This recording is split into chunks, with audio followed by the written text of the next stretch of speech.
Streaks, welcome back to another video. Well, this is the first business studies video of the year, and I hope that you guys are well. Congratulations for making it to this great. This is such an achievement, so pat yourself on the back. And for those of you who are rewriting, I hope you find this video quite informative. So yeah, welcome. For those who are returning, thank you very much for coming back. We're doing grade 11 last year. Thank you very much for coming back. And for those who are new, welcome. Please consider subscribing. It's free and you're gonna get the best of the best content. So without wasting any more time, let's get right into this video.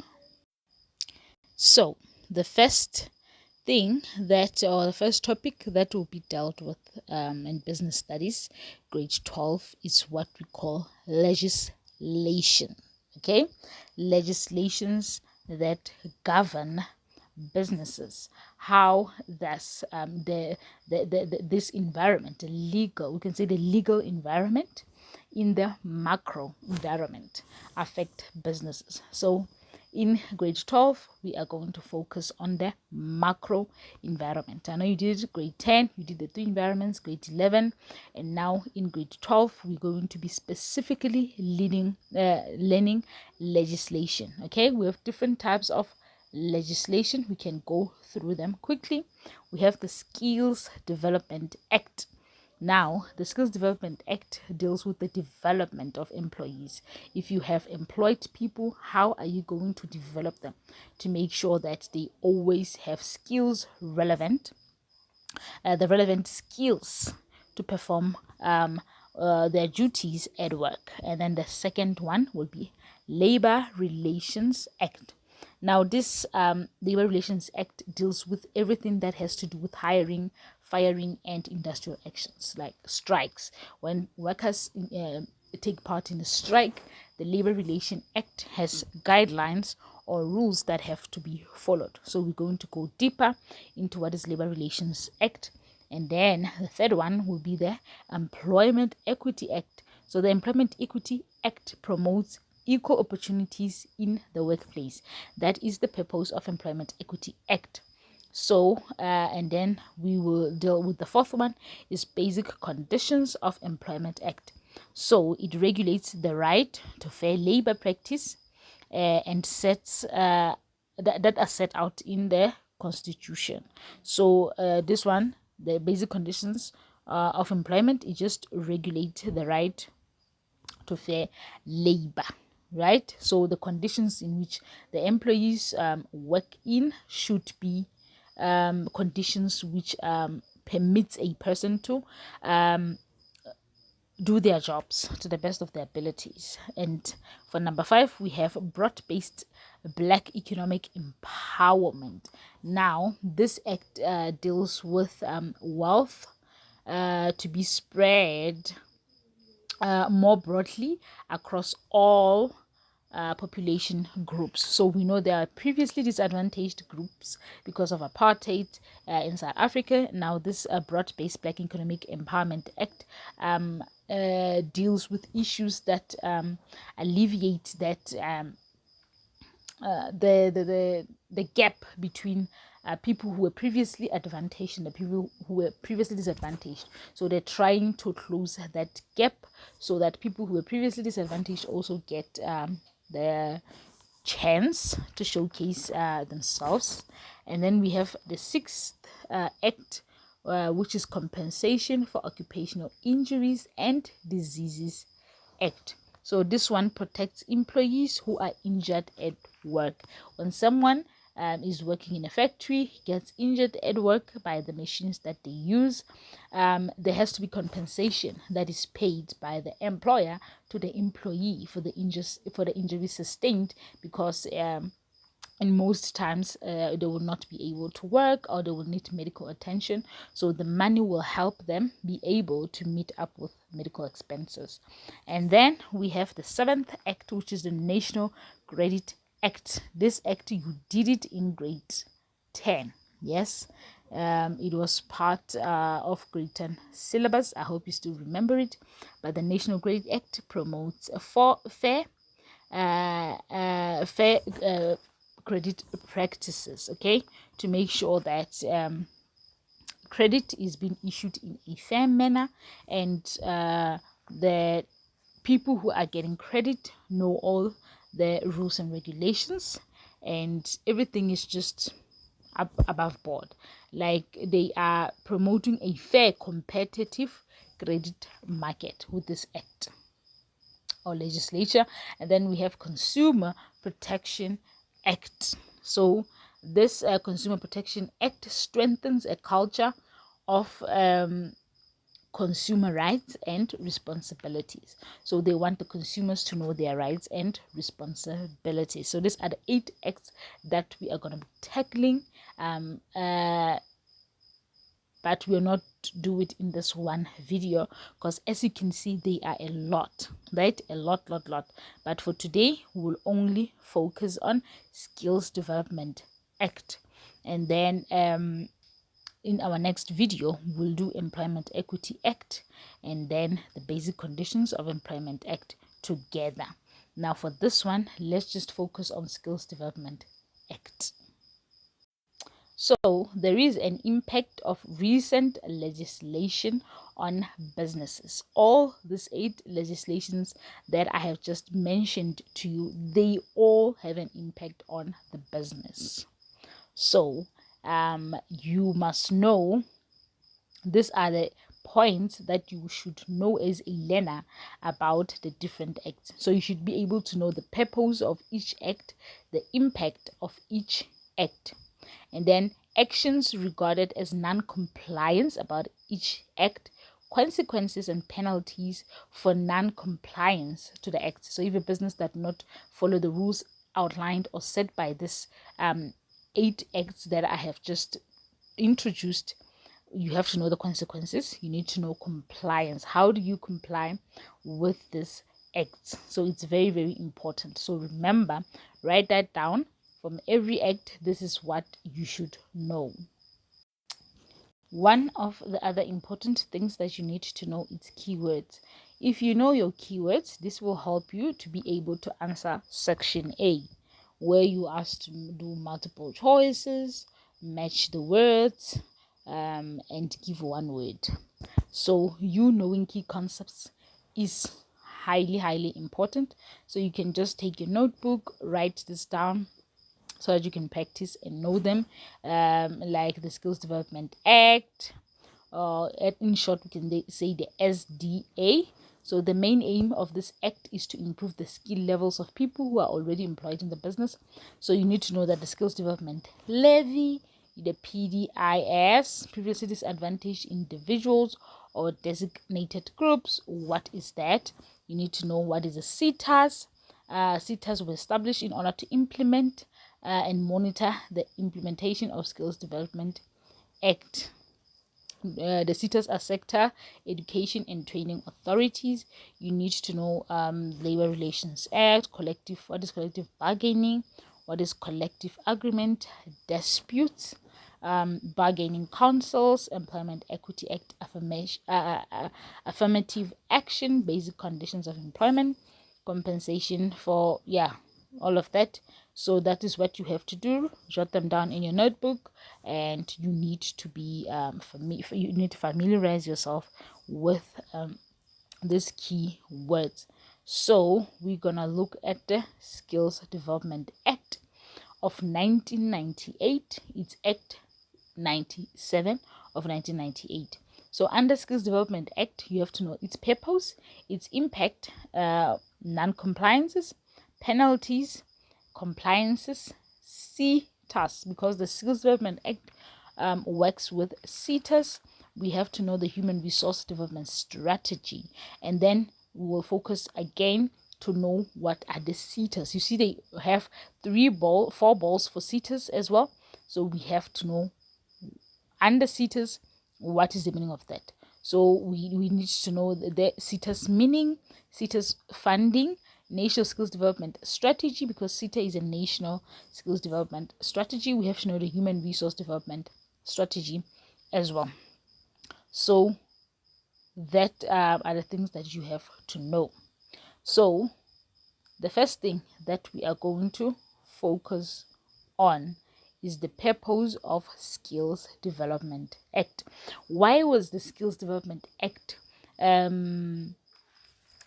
put into law? Why did the government after 1994 decided that we need a legislature that governs Skills Development Act in the workplace?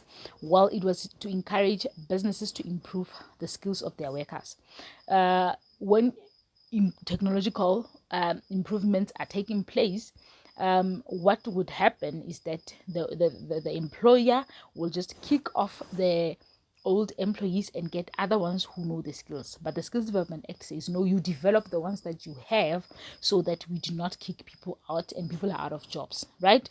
And then also it was the readiness to readdress the imbalance of the past through education and training. So as you know, there were previously disadvantaged groups in South Africa because of apartheid. So the Skills Development Act was there to make sure that previously disadvantaged people were able to get access to certain opportunities and jobs. That's why the way employers are forced to educate them, to upgrade their skills so that they will be able to perform jobs that they were previously not given the advantage to, like they were laborers, miners, garden people, but they were never taken into serious jobs in administration, running of the business, finance, marketing, and all those things, right? And then it was also started to develop skills of people in South Africa to improve productivity. So there are still people who are not working. Maybe they're in the locations, or people have finished matrics, or people are just unemployed. So the Skills Development Act can help them to acquire maybe a business skill so that people can be able to start their own businesses.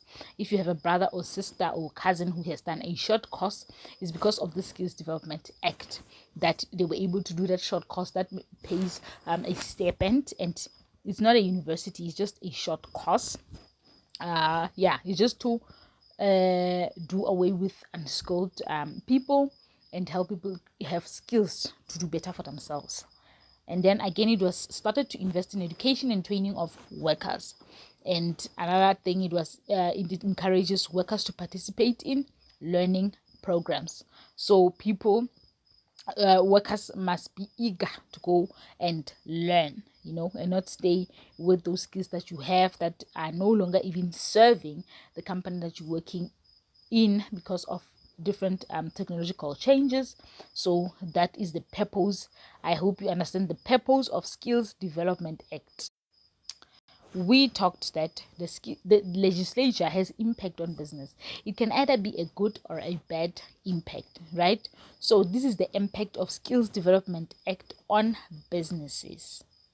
So advantage is a good impact and a disadvantage is a bad impact that the Skills Development Act has on businesses. So the advantages is that it encourages businesses to improve the skills of their workers. So it's positive in a sense that the business is able to have upskilled workers who are skilled and able to perform any type of job that the business requires, right? Or the activities of the business requires. That level of education that is required or skill, the employer is able to give employees through the Skills Development Act. So again, it readdresses the imbalance of the past through education and training. So they're just not a small group of people that the business has to choose from to get jobs. Okay, so a lot of people are skilled and educated, so that businesses have a variety of people to choose from when they are employing. And then develop skills of South Africa in South Africa to improve productivity. You see, so the overall skill pool in South Africa will be developed, and then businesses are just able to get skilled workers to come and work, so they don't have to worry about replacing people and developing new positions because people are skilled. invest in education and training of workers. So it is an advantage that the business invests in education and training of workers. So it encourages workers to participate in learning programs. Yeah, that is an advantage. And then the disadvantage, which is the negative impact of Skills Development Act on businesses, is that many service providers that offer training services are not SACA accredited. So the Skills Development Act requires that a person who offers training are SACA accredited, and it's not easy to find them because a lot of service providers just are sometimes lazy to get accreditation. So this is the South African Qualification Authorities, so they're just lazy to register with SACA so that they can be able to be accredited, and it's required that you develop, or your staff gets to be trained by people who are accredited. SACA is also, even schools, the matrics, the schools have to register with SACA, South African Qualification Authorities, to be able to deliver a certain skill or a certain subject at a school. So implementation of the Skills Development Act can be difficult to monitor and control. Yes, so implementing the Skills Development Act can be difficult to monitor and control because the business is looking at making money or manufacturing a certain product, and now they also have to look at seeing that employees are educated.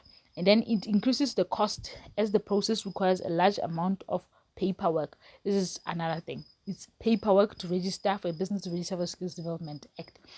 And they have to pay as well, but we'll get into that. So it's a lot of admin. So when the business has to focus on making money and any profit, they now have to focus again on paperwork that takes long to process. So this, and again, the skills development may not always address training needs of employees. Sometimes they can just generalize. The Skills Development Act can just generalize while it's not exactly what that business needs.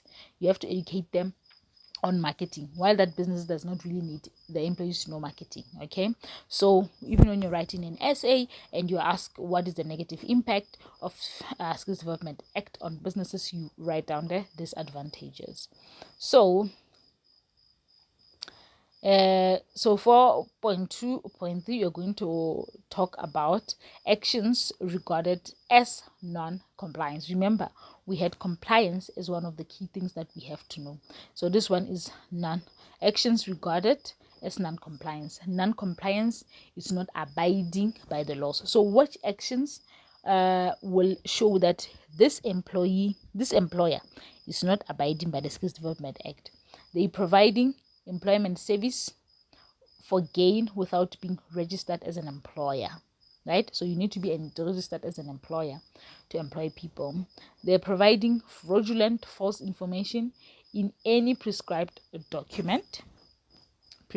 So they are not being truthful in their documentation. Preventing employees from signing for a learnership due to age or position. So no matter how old the person is, you develop everybody in that business. So 4.2.4, possible penalties when you do not adhere to the rules of the Skills Development Act as a business, or when you don't conform, or when you don't listen or do what the Skills Development Act requires. So these are the possible penalties, consequences for non-compliance to the Skills Development Act. So businesses that do not pay the Skills Development levy may not offer learnerships or claim grants from Skills Development Act.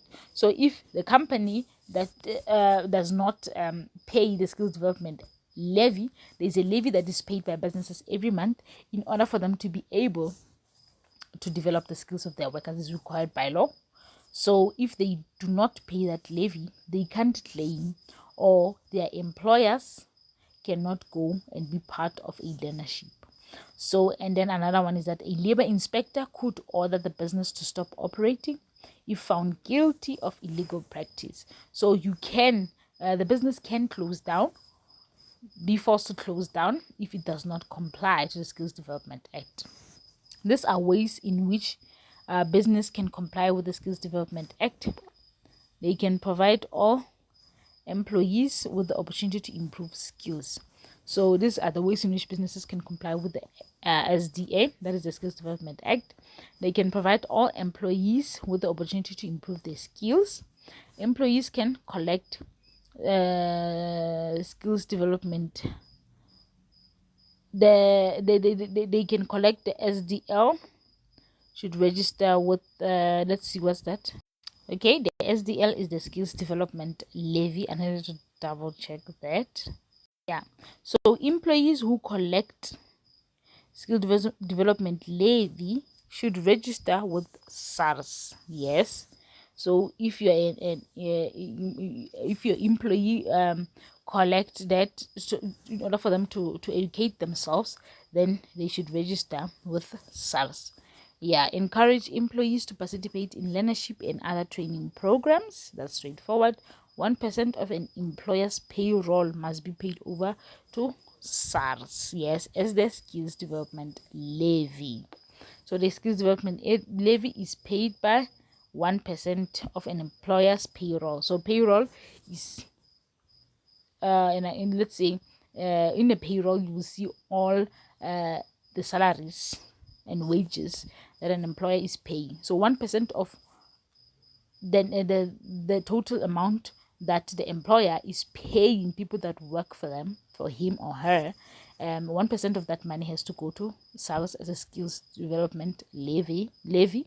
Businesses should register with relevant SETAs, sector education and training authorities. So it's very important.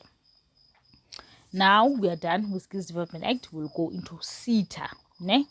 So the role and functions of SETA. SETA stands for Sector Education Training Authority. The function of SETA in supporting the Skills Development Act is register learnership agreement, promote and establish learnerships. SETAs promote and establish learnerships.